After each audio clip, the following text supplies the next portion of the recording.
बिस्मिल्लाहिर्रहमानिर्रहीम। मेरा नाम हबीबुर रहमान है और आप देख रहे हैं हमारा यूट्यूब चैनल बयानात सिद्दीकी। हमारे चैनल पर नए आने वाले नाज़रीन से गुजारिश है कि हमारे चैनल को सब्सक्राइब कर दें ताकि हर नई आने वाली वीडियो आप तक पहुंचती रहे। आज की इस वीडियो में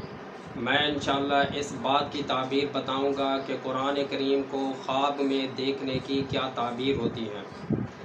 कुरान करीम को ख्वाब में मुख्तलिफ़ अंदाज में देखने की ताबीरें मुख्तलिफ़ होती हैं, क्योंकि बाज़ दफ़ा ऐसे होते हैं कि कुरान करीम कोई हमको गिफ्ट करते हैं, बाज़ दफ़ा हम किसी दूसरे को कुरान करीम गिफ्ट करते हैं, या बाज़ दफ़ा कुरान करीम की ख़रीद व फ़रोख्त को ख्वाब में देखा जाता है, या कुरान करीम की जल्दबंदी को करते हुए देखता है कोई इंसान, या अक्सर औक़ात ऐसे होते हैं कि इंसान कुरान करीम को पढ़ते हुए देखता है, या अपने आप को पढ़ते हुए देखता है, या ये देखता है कि कोई दूसरा पढ़ रहा है और मैं सुन रहा हूँ। तो इन तमाम चीज़ों की ताबीर फिर मुख्तलिफ बन जाती है मुख्तलिफ एतबार से। पहली बात तो ये समझें कि अगर हमने किसी आदमी को कुरान करीम गिफ्ट किया, इसका मतलब ये होगा कि हम किसी और इंसान की ज़िंदगी के बारे में कोशिश करेंगे कि उसकी पूरी की पूरी ज़िंदगी इस्लाम के दीन के मुताबिक हो जाए। ज़रूरी नहीं होता ख्वाब में कि जो आदमी हमें ख्वाब में नज़र आया है वही मुराद हो, नहीं, बल्कि मिसाल के तौर पर अगर किसी ने ख्वाब में अपने भाई को देखा है, इसका मतलब ये होगा कि ये जो ताबीर पूरी होगी किसी भाई के साथ पूरी होगी। ज़रूरी नहीं है कि भाई वही हो, या उतनी ताल्लुक़दार इंसान कोई और भी हो सकता है जितनी ताल्लुक़दार वो ख्वाब में आने वाला इंसान होता है। लिहाजा अगर हमने किसी को कुरान करीम बतौर गिफ्ट के दिए है, इसका मतलब ये होगा कि हमने किसी की ज़िंदगी में कोशिश करेंगे बाद में कि उसकी पूरी ज़िंदगी दीन इस्लाम के मुताबिक गुजर जाए।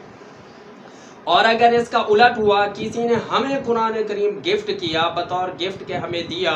इसका मतलब ये बनेगा कि कोई और आदमी हमारे बारे में कोशिश करेगा। वो और आदमी मर्द भी हो सकता है, औरत भी हो सकती है, लेकिन उसी आदमी का होना ज़रूरी नहीं है जो हमें ख्वाब में नज़र आया, बल्कि उतनी हमारा ताल्लुक़दार कोई भी हो सकता है। कोई और आदमी हमारी ज़िंदगी के लिए कोशिश करेगा कि हमारी ज़िंदगी दीन इस्लाम के मुताबिक गुजर जाए। ख़ास तौर पर वो काम जो इंसान की ज़िंदगी का मकसद होता है, इंसान की ज़िंदगी का हिस्सा होता है। मिसाल के तौर पर एक आदमी अगर जॉब करता है, नौकरी करता है, तो उसकी ज़िंदगी का अक्सर हिस्सा उसकी नौकरी करते हुए गुजर जाता है। मिसाल के तौर पर एक आदमी टीचिंग की नौकरी करता है, इसका मतलब ये होगा कि किसी आदमी ने अगर कुरान करीम हमें गिफ्ट किया, तो वो आदमी कोई भी कोशिश करेगा हमारी ज़िंदगी के लिए, इस टीचिंग वाली ज़िंदगी के लिए, ख़ास तौर पर और आम तौर पर मुकम्मल ज़िंदगी के लिए, कि इसकी ये टीचिंग वाली जो ज़िंदगी है ये दीन इस्लाम के मुताबिक बन जाए। ये तो हो गया कुरान करीम का गिफ्ट करने, किसी को देने और लेने के बारे में। और अगर किसी को हमने कुरान करीम बेच दिया है या किसी और ने हमें कुरान करीम बेचा है, तो इसकी ताबीर में और गिफ्ट वाली ताबीर में थोड़ा सा फ़र्क पड़ जाता है। वो फ़र्क ये है कि ताबीर तो वही बनेगी कि या हम किसी की ज़िंदगी में इस्लाम ले आने की कोशिश करेंगे,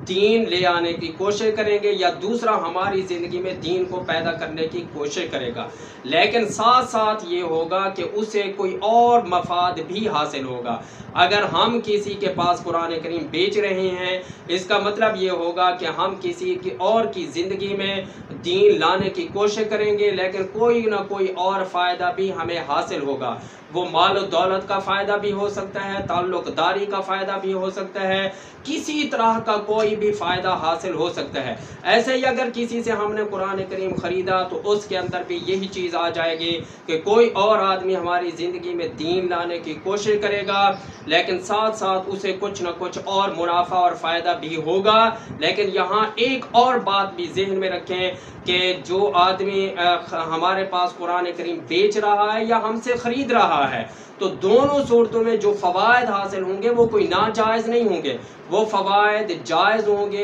ऐसे फ़वाइद जिनकी शरीयत इजाज़त देती होगी। इसके बाद बाकी रही ये बात कि कुरान करीम अगर किसी कोई और आदमी पढ़ रहा है, हम सुन रहे हैं या ख़ुद कुरान करीम पढ़ रहे हैं, तो इसकी ताबीर ये बनती है कि जो सूरत, जो आयत, जो सिपारा,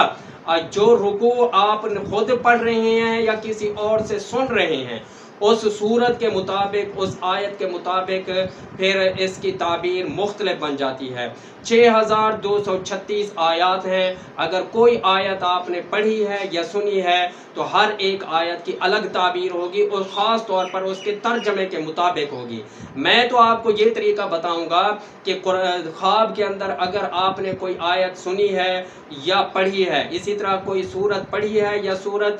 सुनी है, तो उस सूरत का आप तर्जमा फिर पढ़ लें, उसके मुताबिक इस ख्वाब को समझने की कोशिश करें। उम्मीद काफ़ी है कि आपको उस तर्जमा बार बार पढ़ने के बाद आपके जहन में उसकी ताबीर आ जाएगी। अगर फिर भी आपको उसकी ताबीर समझ ना आ रही हो तो आप हमें कमेंट करेंगे या व्हाट्सअप नंबर हम वीडियो के अंदर दे देंगे, उसके ऊपर आप राब्ता करेंगे तो इंशाअल्लाह अज़ीज़ उसकी हम आपको ताबीर बता देंगे और तसल्ली बख्श ताबीर बताएंगे। दुआ है अल्लाह तबारक व तआला हमारे तमाम नाज़रीन को दुनिया और आखिरत की तमाम कामयाबियाँ अता फरमाए।